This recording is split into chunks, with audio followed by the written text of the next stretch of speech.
pinakabagong balita at mahalagang isyu na walang kinikilingan, walang pinoprotektahan. Noon at ngayon, serbisyong totoo ng GMA News.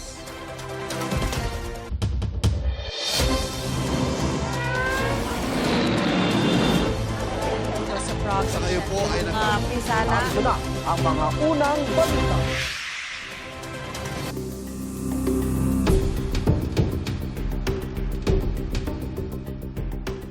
Naghigpit na ang Senate Impeachment Court sa pagkokomento ng mga partido tungkol sa merito ng impeachment case laban kay Vice President Sara Duterte. Ayon kay Presiding Officer Cheese Escudero, maaaring patawan ng parusa ang mga lalabag sa sub-judice rule. Pwede ring ireklamo sa Senate Ethics Committee ang senator judges na hindi magiging patas sa paglilitis. May unang balita, si Ian Cruz. Sa pagsisimula ng impeachment trial ni Vice President Sara Duterte, tumayo si Attorney Amando Virgil Ligutan ng prosekusyon para basahin ang kanyang counter-manifestation.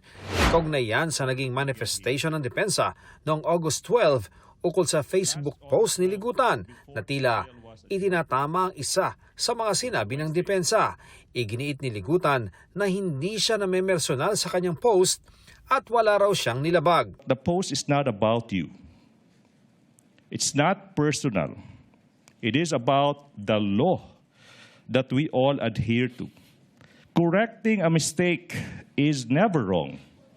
Doing it while a hearing is ongoing online does not make it not right. But what did I violate? I did not discuss the merits of the case. I did not discuss the strength or the weakness of the oral arguments. Matapos ito, binasa ni Senate Presiding Officer Cheese Escudero ang court ruling kaugnay sa sub-judice rule. Una niyang pinaalalahanan ang mga kapwa niya Senator Judge kaugnay sa pagiging impartial o walang kinikilingan. The inquiry must remain relevant, material, fair, and directed toward clarification of truth. It must not devolve into a speech, harassment, partisan advocacy, or an announcement of a conclusion already reached. The line is clear. Senator judges may test the evidence here under oath and on the record, exercising the cold neutrality of an impartial judge. Kung sakali raw makita na hindi akma ang kilos o salita ng isang senator judge, maaari itong idulog sa Senate Committee on Ethics. Sunod namang pinaalalahanan ang mga miyembro ng prosekusyon at depensa, gayon din ang respondent na si Vice President Sara Duterte. All persons covered by Rule 18 to refrain from making, sharing, endorsing, or otherwise amplifying any public statement concerning the merits of the pending trial. Counsel for both parties are further directed to observe the applicable provisions of CIPRA. Iniisa-isa rin ni Escudero ang mga parusa rito na susundin ng two-strike rule. Sa unang paglabag, mahigpit na pagsaway sa harap ng korte. Sa pangalawa at mga susunod naman na paglabag, papatawanan ng hanggang 30,000 pisong multa ang mga lalabag. Maaari rin daw umabot sa puntong pagbawalan siyang magtanong sa testigo. Clearly, up to today, the spokesperson of both parties are still part of the counsel for the parties, some with more violations than others. So without enumerating the counsels where this rule applies, I think you know who you are, given the entries of appearance you've already made. At kung isang abogado naman ang lumabag nito, The certified incident record will be transmitted and formal referral will be made to the Office of the Bar Confidant, the Integrated Bar of the Philippines, and or the Supreme Court for possible disciplinary sanction regarding the person's license to practice. nilinaw rin ni Escudero na palalagpasin na ang mga nakaraang paglabag. The court shall extend grace, exercise liberality, and wipe the slate clean, tabula rasa, so to speak. From this point forward, however, Rule 18 shall be strictly enforced and be given full force and effect. Ito ang unang balita, Ian Cruz, GMA News. Bago basahin ni Presiding Officer Cheese Escudero ang resolusyon tungkol sa pagsunod sa sub-judice rule, naglabas sa pahayag si Vice President Sara Duterte tungkol sa impeachment trial. Ang sabi ng bise, hindi dapat sa paglilitis naghahanap ng ebidensya ang prosekusyon. Kaugnay sa impeachment complaint sa kanya'y walang nikatiting na ebidensya. Ayon sa bise, hindi kailangan ng theatrics o pagdadrama sa isang malakas na kaso. Pinuna rin ng bise ang pagtawag na stupid sa isang witness. Gayon din ang pagbansag sa bise bilang mastermind ng scam at brat.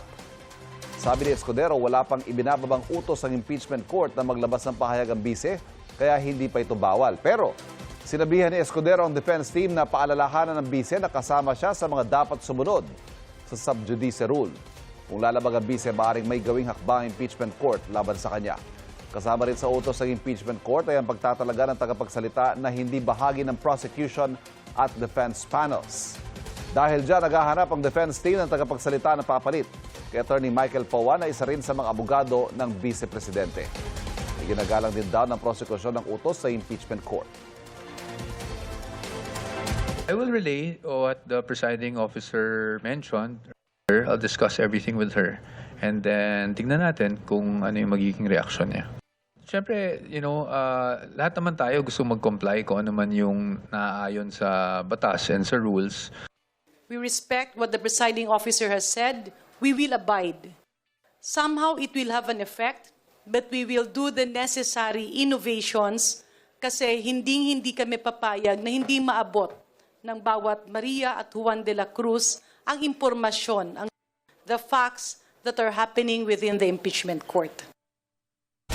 Nabalot na makapal na alikabok ang ilang bahagi ng Pasay at Makati kahapon. Halos nag-zero visibility pa pasado alas 2 ng hapon. Malakas ang hangin ng mga sandaling yon ayon sa uploader ng video.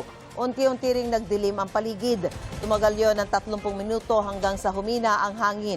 Akala ng ilang netizens may sandstorm o tinangay ng malakas na hangin ng buhangin mula sa nire-reclaim na bahagi ng Manila Bay. Paliwanag ng Pag-asa, hindi sandstorm kundi gust front ang naranasan sa ilang bahagi ng Metro Manila. Ang gust ay bahagi ng thunderstorm na may dalang malalakas na hangin na maaaring tumangay sa mga buhangin o alikabok sa isang lugar. Ngayong panahon ng habagat, posibleng mapadalas ang thunderstorm activities. Pinag-iingat ng publiko tuwing may gust front dahil sa dala nitong panganib sa kalusugan. Maigi magsuot ng face mask. Naperwisyo ang ilang pasahero dahil sa tila pag-ulan sa loob ng tren ng LRT 1 nitong Lunes. Napatayo sa kanilang upuan ng ilang pasahero dahil sa malakas sa pagtulo ng tubig mula sa kisame ng Bagon. Kwento ni News Cooper Sam Peñaflor, galing siya sa Ninoy Aquino Avenue Station at papuntang FPJ Station nang matuluan ang kanyang ulo sa bahagi ng monumento. Nagtaka rin siya dahil wala namang ulan ng mga oras na yon. Kalaunan, kumalat ang tubig hanggang sa gitna ng Bagon. Ayon sa Light Rail Transit Authority, umapaw ang tubig mula sa air conditioner matapos mabarahan ang drainage system ng tren. Inisyuhan na ng citation ticket ang Light Rail Manila Corporation kaugnay sa maintenance ito. Wala pa pahayag ang LRMC kaugnay sa insidente.